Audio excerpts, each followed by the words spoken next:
पुराने जमाने की बात है। एक नेक दिल और सीधी सादी बढ़िया एक छोटे से गांव में रहती थी। उसके दो बेटे थे। बड़ा बेटा बदलू परदेस में कारोबार करता था और छोटा बेटा फजलू इसी के पास रहता और खिदमत करता था। बढ़िया की जिंदगी का सहारा यही छोटा बेटा था, जो दिन रात उसकी खिदमत में लगा रहता। खुदा का करना ऐसा हुआ कि फजलू को एक दिन बुखार चढ़ गया। पहले तो बढ़िया ने घरेलू टोटकों से इलाज किया, फिर गांव के हकीम के पास ले गई, लेकिन मर्ज बढ़ता गया और इलाज बेअसर रहा। कुछ ही दिनों में फजलू माँ को तन्हा छोड़कर इस दुनिया से रुखसत हो गया। बढ़िया के लिए ये सदमा नाकाबिले बर्दाश्त था। उसका दिल जैसे खाली हो गया। आंखें हर वक्त दरवाजे की तरफ लगी रहते कि शायद बेटा लौट आए, हालांकि वो जानती थी कि वो अब कभी वापस नहीं आएगा। बढ़ापे में वो एकदम अकेली रह गई। मायूस होकर उसने बड़े बेटे बदलू को खत लिखा। खत में फजलू की मौत की खबर और अपनी हालत जार बयान की। खत भेजकर वो हर रोज डाकिये का इंतजार करती, मगर कई दिन गुजर गए और बदलू की तरफ से कोई जवाब न आया। एक शाम जब सूरज ढल रहा था और बढ़िया चौलाहे के पास बैठी थी, दरवाजे पर हल्की सी दस्तक हुई। बढ़िया ने दरवाजा खोला तो एक अजनबी मुसाफिर सामने खड़ा था। वो थका मांदा लग रहा था। दादी उम्मा, मैं बहुत दौर से आ रहा हूँ, रास्ते में थक कर चूर हो गया हूँ। अगर इजाजत हो तो आज की रात आपके घर ठहर जाऊं। बढ़िया ने नरमी से पूछा, कहाँ से आ रहे हो बेटा? मुसाफिर ने हल्की मुस्कुराहट के साथ कहा, दूसरी दुनिया से। ये सुनते ही बढ़िया के दिल में एक अजीब सी हलचल मच गई। वो अक्सर अपने बेटे फजलू की मौत को उस तरह बयान करती थी कि वो दूसरी दुनिया चला गया है। इसलिए ये लफ्ज सुनकर इसकी आंखों में आंसू भर आए। बेटा, क्या तुमने वहां मेरा फजलू देखा? वो पिछले महीने ही गया है। मुसाफिर ने लम्हा भर सोचा और फिर मौके पाकर कहा, उम्मा, क्या आप फजलू की माँ हैं? हाँ, मैं उसे जानता हूँ। हम तो एक ही कमरे में रहते हैं। बड़ा नेक और सीधा सादा लड़का है। बढ़िया ने तड़प कर पूछा, कैसा है मेरा लाल? वहां खुश तो है? मुसाफिर ने अफसरदगी से कहा, उम्मा, अभी तो उसे कोई ढंग का काम नहीं मिला। बेचारा बकरियां चराता है, कपड़े भी पुराने और फटे हुए हैं। बढ़िया की आंखों से आंसू बह निकले। हाय मेरा बेटा, यहाँ भी आराम न मिला और वहां भी बकरियां चराना पड़ रही हैं। मुसाफिर ने आह भरते हुए कहा, हाँ, वो अक्सर सिर झुकाए बैठा रहता है। बढ़िया ने तड़प कर कहा, बेटा, तुम कब वापस जाओगे?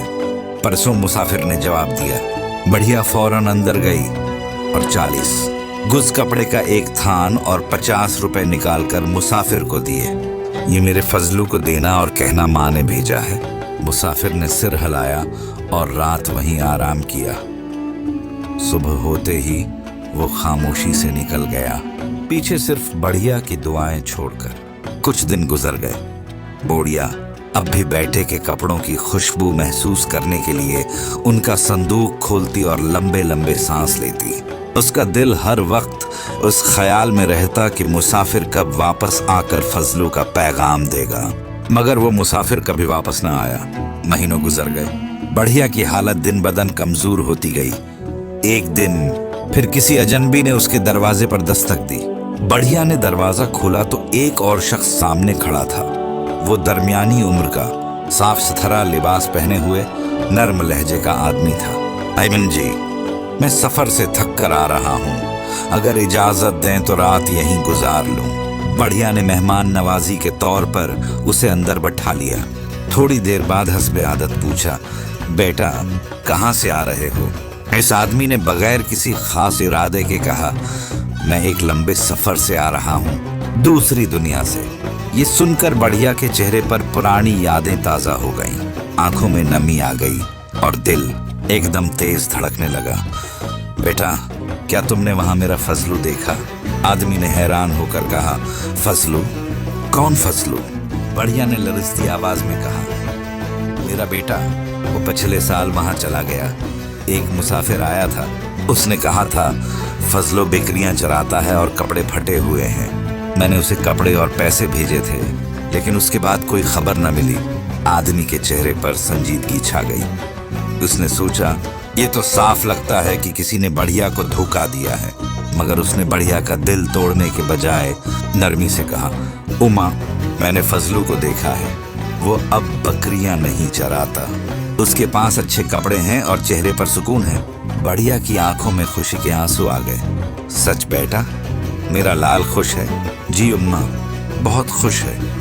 उसने आपका सलाम भेजा है और कहा है कि आप फिक्र न करें। बढ़िया ने हाथ उठाकर दुआ दी।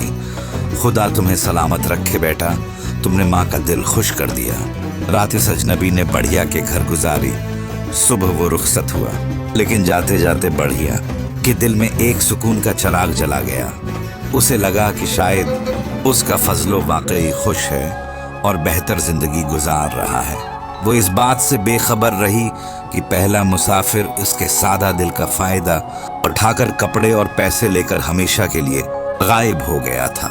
मगर उसका भूला भाला दिल अब भी ये यकीन रखता था कि बेटे को माँ की मोहब्बत पहुंच चुकी है। वक्त गुजरता रहा, मौसम बदलते गए, बढ़िया की उम्र और कमजोरी बढ़ती गई। मगर हर बार जब हुआ, दरवाजे को हिलाती या राह पर कदमों की आहट आती, वो चौंक कर देखती। शायद कोई और मुसाफिर दूसरी दुनिया से आया हो और उसे फजलों की खबर दे।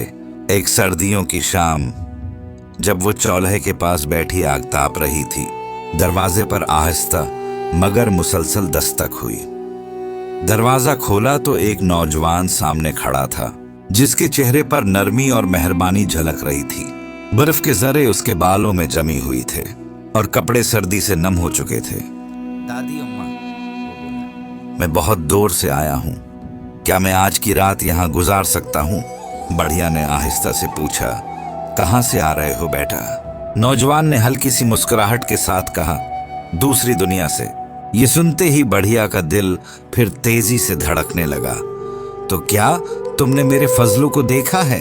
नौजवान ने नरमी से कहा।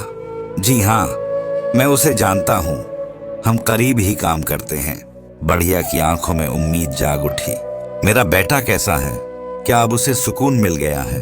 क्या उसने वो चीजें इस्तेमाल की जो मैंने भेजी थी? नौजवान ने जरा रखकर आहिस्ता कहा, अम्मा, आपका फजलो अब भी वैसा ही नेक दिल है, मगर वो आपका इंतजार कर रहा है।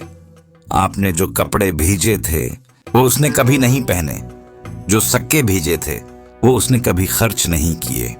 वो कहता है, एक दिन मेरी माँ मेरे पास आएगी, जब वो आएगी तो मैं ये नए कपड़े पहनकर उसे बताऊंगा कि मैंने ये उसके लिए संभाल रखे थे। बढ़िया की आंखों से आंसू बह निकले। वो मेरा इंतजार कर रहा है। नौजवान ने हाँ में सर हिलाया। जी उम्मा, वो रोज आपको याद करता है और कहता है कि आपकी दुआएं उस तक धूप की गर्मी की तरह पहुंचती हैं। बढ़िया खामोश हो गई। इसके लरुस्ते हाथ दरवाजे के कुवाड़ पर टुके हुए थे। वो दौर बर्फ से ढके मैदानों के पार देखती रही, जैसे दूसरी दुनिया की झलक पाने की कोशिश कर रही हो। बेटा, तुम कब वापस जाओगे? उसने आहिस्ता से पूछा। कल, नौजवान ने नर्म लहजे में जवाब दिया।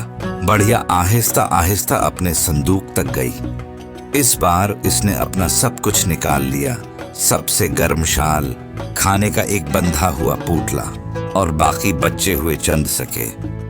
सब कुछ नौजवान के हाथ में देकर बोली, बेटा, मेरे फजलों से कहना उसकी माँ बहुत जल्द उसके पास आ रही है, जरा सा और इंतजार करे। नौजवान ने खामोशी से सिर हिलाया। जी उम्मा, मैं कह दूंगा। इस रात चौल्हे की आग धीरे धीरे बुझ गई और बढ़िया खामोश बैठी रही, लब्बों पर एक हल्की सी मुस्कुराहट के साथ। अगली सुबह नौजवान जा चुका था और चंद दिन बाद बढ़िया भी इस दुनिया से रुखसत हो गई, शायद इस दूसरी दुनिया में कदम रखते हुए जहां फजलो इसका मुंतजर था।